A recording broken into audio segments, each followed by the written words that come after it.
মুখ্যমন্ত্রী মমতা বন্দ্যোপাধ্যায় রাজ্যের মহিলাদের জন্য লক্ষ্মী ভাণ্ডার প্রকল্পে মাসিক ভাতা 500 টাকা বৃদ্ধি করার ঘোষণা করতেই রাজ্যে সর্বত্র খুশির হাওয়া বইতে শুরু করেছে। এই সুখবরে কেন্দ্র করে পটাশপুর 2 নম্বর ব্লকের পচের 4 নম্বর গ্রাম পঞ্চায়েত এলাকার 5টি দেখে গেল উৎসবের আবহ। আনন্দে আত্মহারা হয়ে এলাকার মহিলারা আবির খেলায় মেতে উঠেছেন। অকালে দোলে উৎসব পালন করা হচ্ছে। এদিন মুখ্যমন্ত্রী মমতা বন্দ্যোপাধ্যায়ের ছবি ও লক্ষ্মী ভাণ্ডারের প্রকল্পের সামনে রেখে রঙিন সবুজ আবির মেখে আনন্দ প্রকাশ করেন মহিলারা।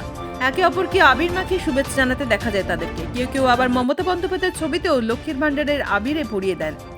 গোটা এলাকা জুড়ে তৈরি হচ্ছে উৎসব মুখর পরিবেশ, যা যেন অকালেই দোলের রঙে রঙিন হয়ে ওঠে। অনুষ্ঠানের উপস্থিতি থেকে পচের 4 নম্বর গ্রাম পঞ্চায়েতের প্রধান সুরজিত মাইতি মহিলাদের মিষ্টিমুখ করান এবং মুখ্যমন্ত্রীকে ধন্যবাদ জানান এই জনমুখী সিদ্ধান্তের জন্য। মহিলারা জানান লক্ষ্মী ভাণ্ডার প্রকল্প তাদের দৈনন্দিন জীবনে বড় সহায়তা করেছে এবং টাকা বৃদ্ধি পাওয়ায় সংসারের নানা প্রয়োজন মেটাতে আরও সুবিধা হবে। এছাড়া উপস্থিত ছিলেন পচের 4 নম্বর অঞ্চল যুব তৃণমূল কংগ্রেস সভাপতি প্রদীপ মাইতি, পচের 4 নম্বর গ্রাম পঞ্চায়েতের স্বাস্থ্য সঞ্চালক শ্রীনাথ মান্না, তৃণমূল কংগ্রেসের সহ সভাপতি সোমেল সাউ।